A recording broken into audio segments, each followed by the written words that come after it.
Saudações tricolores, eu sou o Fio, esse é o canal Gol de Barriga e mais um vídeo nesse sábado, porque não para de pipocar nome envolvendo o Fluminense nessa janela de transferência, né? O Fluminense até agora só anunciou os gêmeos, a Arana já deve estar próximo de anunciar, mas não faltam nomes, né? E é isso que a gente vai falar nesse vídeo. Surgiu o nome de ex-zagueiro do Flamengo, Fluminense atrás de Léo Duarte, atacante da Premier, Fluminense atrás também, atualizações sobre o valor do Guilherme Arana, a situação fica complicada para o Hulk chegar em Laranjeiras, e também Fluminense realmente foi procurar o Fabinho. A gente vai falar de tudo isso logo após a vinheta. Então roda a vinheta, Lucas, para a gente começar a falar sobre essas atualizações de janela do Fluminense.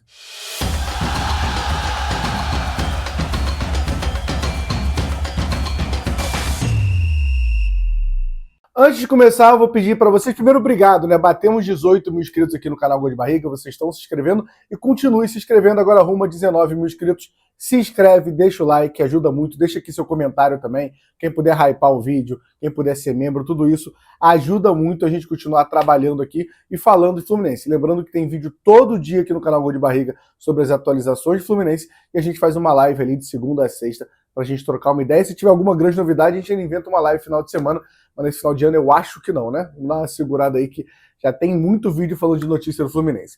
Começar a falar sobre novidade, né? Segundo o Wilson Forte da Central Fluminense, o Fluminense está atrás de Léo Duarte. Já sondou ali, já entrou em contato para saber como está a situação de Léo Duarte, ex-zagueiro do Flamengo, com passagem pelo Milan. Vamos falar com calma sobre se Léo Duarte é bom, por onde anda Léo Duarte, né? Atualmente, Léo Duarte tem 29 anos, né? É um zagueiro revelado no Flamengo, é um zagueiro ali que 18, 19 faz uma boa temporada em 18 principalmente, em 19 é vendido para o Milan por 10 milhões de euros, então vale você guardar essa informação aí. No Milan realmente não consegue encontrar seu futebol e está 6 temporadas no Başakşehir da Turquia, né? Primeiro ponto aí, ele tá lá desde os 24 anos, né? É um jogador que seria uma idade boa, né? 29 anos, não tem nenhum problema de lesão, nunca teve nenhum problema de lesão séria ali. Fui consultar, né? Porque a gente não tá falando do Fenerbahçe, nem do Galatasaray, tô falando vou ler de novo porque eu já esqueci o nome, Başakşehir. Foi lá a situação na tabela do Campeonato Turco, né? Nessa temporada tá na 7ª posição, ano passado ficou na 5ª posição e ano retrasado na 4ª posição. Então tá ali brigando para a Libertadores na Turquia, né? Esse time do Léo Duarte. Ele é titular lá, mas é o titular de um time que não tem muita expressão, né? Apesar do Campeonato Turco eles serem malucos por futebol, e ser um time que tá brigando na parte de cima da tabela, não é um time que briga por títulos e tá meio que é um zagueiro meio acomodado, né? A gente precisa lembrar que ele realmente sobe com destaque, senão o Milan não teria comprado por 10 milhões, e a gente tá falando 10 milhões em 2019, tá, gente? Se você for parar para analisar, até ali a gente tinha uma venda maior dele, o Mina, que sai do Palmeiras para o Barcelona, o Breno, o Thiago Silva sai por 10 milhões ali também, né? O Gemerson, do Atlético Mineiro para o Mônaco, e o Alex, zagueiro que era do Santos, e vai para o Chelsea. De resto, ele tá na época que vende ele, tá no top 5 zagueiros mais caros vendidos do Brasil. Então, realmente, e a gente está falando que ele não saiu para o Zenit, ele saiu para o Milan. Ele teve um destaque em algum momento. Assim, isso é basicamente o que eu sei do Léo Duarte, né? Porque se eu forçar aqui para você falar que eu tô acompanhando o Campeonato Turco, é uma mentira. Com todas essas informações, o Léo Duarte se enquadra para mim naquela situação que não fica empolgado, acho o Gêmeos, por exemplo, a contratação melhor, mas também não acho um absurdo. Mais uma vez, não, que é a primeira vez que eu tô falando isso. A gente não sabe os valores que o Fluminense vai pagar no Léo Duarte, né? Mas assim, o Fluminense precisa de mais um zagueiro. Sinceramente, eu queria o Nino, acho que vocês todos também. Acho que a diretoria vai dar um all-in de esperar o Nino para janela de meio de ano, mas acho muito arriscado. E aí vai trazer um Léo Duarte para brigar ali com o Freitas, né? E a zaga vai ser Freitas e Gêmeos, ou Ignacio e Gêmeos, ou Léo Duarte e Freitas. Eu acho que é uma contratação que, sem saber valor, eu não fico puto, não acho um absurdo a contratação, não é o Igor Rabelo, mas também não é uma contratação que eu falo, cara, igual o Gêmeos, acerta demais o Fluminense. Uma contratação que eu acho ok, mais uma vez, sem saber os custos dessa contratação, tá? Quero a opinião de você. O Fluminense acerta em buscar o Léo Duarte, vocês lembram dele jogando em 18 e 19 no Flamengo? Acho que o fato do Milan ter comprado ele mostra que teve um potencial, mas preocupa ele estar 6 temporadas lá no time sei lá, no time mediano ali da Turquia. Então quero a opinião de vocês sobre Léo Duarte, se agrada ou não, tá? Vamos seguir para o próximo assunto aqui, essa janela de transferência. Vamos agora falar dessa novela, né, que envolve Guilherme Arana, Hulk, Fluminense e Atlético Mineiro, né? Vamos primeiro falar sobre Guilherme Arana, duas informações que a gente vai falar da Itatiaia, que vale lembrar que, assim, os donos do Atlético Mineiro também são donos da Itatiaia, então, assim, é quase como uma assessoria de imprensa essa informação. Então, são informações que, nesse sentido, acaba tendo uma credibilidade ali, pelo menos é uma informação que vem direto do Atlético Mineiro, isso a gente pode cravar, né? Mas, segundo a Itatiaia, o Atlético Mineiro estabeleceu o valor, né? A gente não sabia os valores por Arana, e o valor está em 5 milhões de euros, conhecido como 32 milhões de reais. O Fluminense vai pagar para ter o Guilherme Arana. Confesso que eu acho um preço justo, tá? Parei de ontem para hoje para ouvir alguns atleticanos falando sobre o Guilherme Arana. Assim, não vi nenhum deles puto com o Arana, ao contrário, a maioria não queria que o Arana saísse, mas é uma temporada abaixo do Arana esse ano e o Renan Lodge vem para assumir essa titularidade. Então fica muito difícil ter os dois laterais. Mas aparentemente, se você vai ver os comentários de 5 milhões, a gente sabe que a gente já teve muito desse lado, né? De, pô, estamos doando o jogador, tá todo mundo do Atlético Mineiro, os mineiros estão putos com essa venda por 5 milhões, acham um valor muito baixo. O que a gente está desse lado aqui agora, confesso que acho bom, tá? Acho um valor justo pela aposta, né? Mais uma vez, eu fiz um vídeo, soltei essa manhã, que eu faço uma análise com mais calma da chegada do Guilherme Arana, mas resumindo aqui, acho que é uma aposta boa, acho que é uma lateral que a gente... lateral da última Copa do Mundo, né? Que ele se lesiona e não joga a Copa do Mundo. É um lateral muito diferente do René, o que eu acho isso muito positivo, e o René me dá uma segurança do Fluminense apostar. E assim, 5 milhões de euros, conhecido como Santos Morenos, Lescanos, é o valor de mercado por praticamente todo mundo, né? Só um ponto aqui, tá? Até que vocês viram aqui na thumb. O Fluminense, nesse momento, né, fechando com o Arana, a gente gastou 4 milhões no Gemes, né, o zagueiro que veio do Mirassol, e a gente vai gastar 5 milhões no Arana, de euros, né? Estamos falando de 9 milhões de euros, conhecido como 58 milhões de reais, 60 milhões de reais o Fluminense vai ter gasto até agora. Se você para analisar que a gente tem a informação que o Fluminense ofereceu uma proposta pelo Marlon Freitas de 5 milhões e que estava disposto a gastar com o Nino mais de 10 milhões, vamos botar 10 milhões de euros, a gente está falando do Fluminense antes de virar o ano, colocando 150 milhões de reais na mesa. Então, assim, o Fluminense vai fazer uma janela forte, pelo menos essa aparenta, né, do jeito que está o mercado. Ah, Fio, mas só fechou com Gêmeos. Mas você para analisar os times grandes assim, ninguém está fechando com ninguém. O Fluminense, eu posso estar errado, pode ser a minha bolha de ficar só consumindo o Fluminense, mas o Fluminense parece ser um nome, parece ser um time que mais aparece ali nas especulações envolvendo, e até agora não teve jogadores que eu fiquei puto. Acho que até agora são jogadores ok. Claro, por exemplo, eu não acho que vale o Cebolinha, eu não acho que vale o Gustavo Nunes, que a gente vai falar agora, daqui a pouco, mas acho que, no geral, nenhum jogador é um absurdo, né? Continuando a outra novela, a gente vai falar de Hulk agora, em um capítulo triste para quem estava esperando o Hulk vestir a camisa do Fluminense. Ainda com esperança, calma, mas muito complicado, porque a informação também da Itatiaia é que, segundo informações publicadas, o Atlético Mineiro não pretende liberar Hulk para outro clube brasileiro. A princípio, o Clube Mineiro descarta negociar o ídolo com rivais diretos do país. Sendo assim, caso o atacante, que tem contrato até o final de 26, não permaneça, ele só irá deixar o Galo para uma equipe do exterior.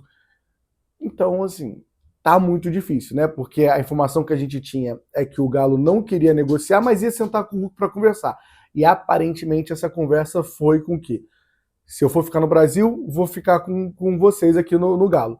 Agora, se tiver proposta de fora, eu vou sair. Tem a possibilidade de não vir proposta de fora. Acho difícil, tá?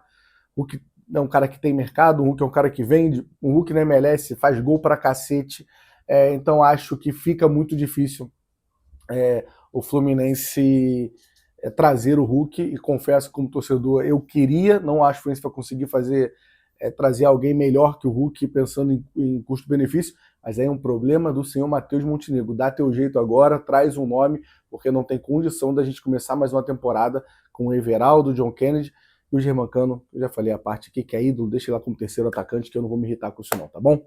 Vamos falar agora sobre atacante, só que a ponta da Premier. Antes de falar do atacante da Premier, vou pedir para você, se inscreve no canal, deixa o like, que ajuda muito a gente, tá bom? Vamos lá, segundo o jornalista Caliel Dornelles, do Rio Grande do Sul, o Fluminense fez uma consulta sobre a situação de Gustavo Nunes, atacante de 20 anos do Brentford, da Inglaterra.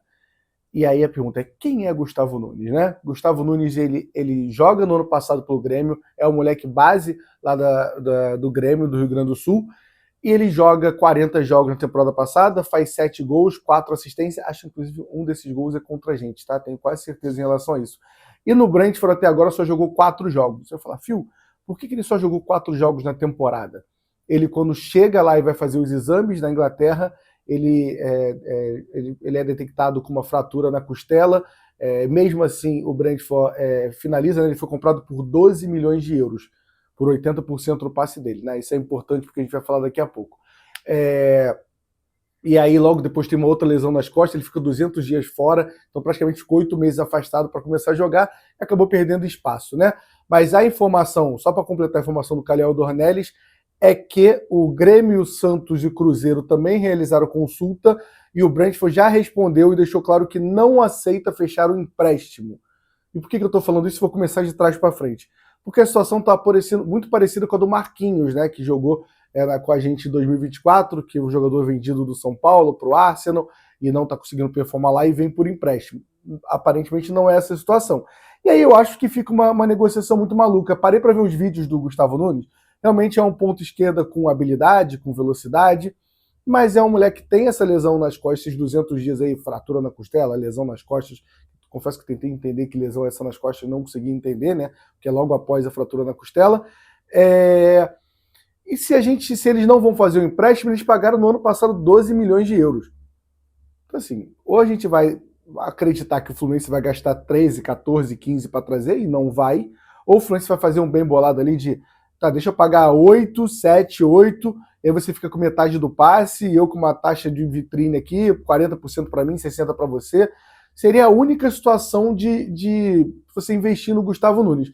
Mas confesso que acho que não faz muito sentido, tá? Eu acho que é um investimento muito alto e diferente da posição de centroavante, que a gente não tem nenhum centroavante no sub-20 se destacando, a gente tem o Riquelme Felipe, que tem 18 anos. E aí, desculpa, para você gastar 12 milhões, o Fluminense não tem bala para gastar 12 milhões, seja 8, metade. A gente investe, tem aí um Campeonato Carioca, dá para esperar mais uma janela. A Fluminense tem que trazer um ponto, na minha opinião. Mas diferente do centroavante, não é um desespero que eu vou sair torrando dinheiro e queimando o moleque da base que tá aí, que para mim tem que ter oportunidade, que é o Riquelme Felipe, e vai jogar o Campeonato Carioca agora. Então, o Fluminense tem que ir atrás muito mais de um centroavante. E por que eu tô falando isso, né? A gente acabou de falar que o Hulk tá muito difícil a vir no Fluminense, e o Fluminense precisa procurar um camisa 9. Porque é muito complicado. O time que vai jogar o Brasileirão se apresenta dia 8. E no mundo ideal, dia 8 a gente já precisa ter pelo menos um camisa 9 titular para jogar esse campeonato. Dia 28 tem estreia do Campeonato Brasileiro. E dia 25 tem Fla-Flu. Que, aliás, é uma coisa meio confusa que saiu a tabela. Dia 25 tem Fla-Flu, dia 24 tem a Supercopa do Brasil. Não sei como é que vai funcionar essa tabela da CBF aí, tá? Mas dia 25, na teoria, tem Fla-Flu. E eu não quero perder esse Fla-Flu. E eu preciso de um centroavante para isso, né? Apesar que da última vez a gente ganhou até sem centroavante também, com a ajuda do goleiro deles. Enfim, não acho um nome que me interesse e não acho que faça muito sentido pelo que o Brentford investiu no Gustavo Nunes na temporada passada, tá? Vamos falar do último assunto aqui desse vídeo. E para fechar o vídeo de hoje, a gente vai falar de Fabinho, né? Que tinha informações ali, o Lessa tinha apurado também, que o Fabinho ganhava muito e não tinha um contato, e hoje saiu ali no GE que o Fluminense sim fez contato com o Fabinho, jogador do Al Ittihad ali, há 2 semanas atrás, mas o jogador disse que não deseja voltar para o Brasil. Então, assim, foi procurado pelo Fluminense, disse que não deseja voltar. Eu também não sei se eu desejo. Eu desejaria porque eu torço pro Fluminense, né? Mas assim, o Fabinho não torce pro Fluminense e tá ganhando 13 milhões de reais ali por mês. Então não vai voltar pro futebol brasileiro e não vai aparecer no Fluminense.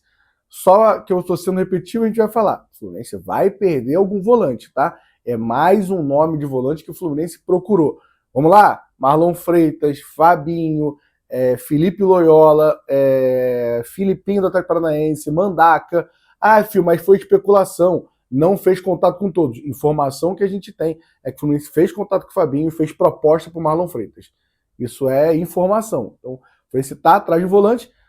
Em algum momento vai ter uma thumb aqui, tchau Martinelli, tchau Bernal, ou se Deus quiser um tchau Otávio, mas vai ter uma thumb aqui de uma despedida de algum volante do Fluminense, tá bom? Essas foram as atualizações, cara, esse mercado tá maluco, acredito que não vai ter nenhum vídeo mais hoje, a não ser que se contrate, anuncie alguém que ninguém tá esperando, a gente liga a câmera e faz mais um vídeo aqui, mas senão amanhã tem mais vídeo pra gente falar de Fluminense, de janela. Quero um Fluminense forte na próxima temporada, e para isso acontecer, não depende de mim, né? Depende do Matheus Montenegro e sua equipe. Mas se você deixar o like, se inscrever no canal, vocês vão ter atualizações aqui sobre isso, tá bom? Tamo junto, até a próxima, valeu.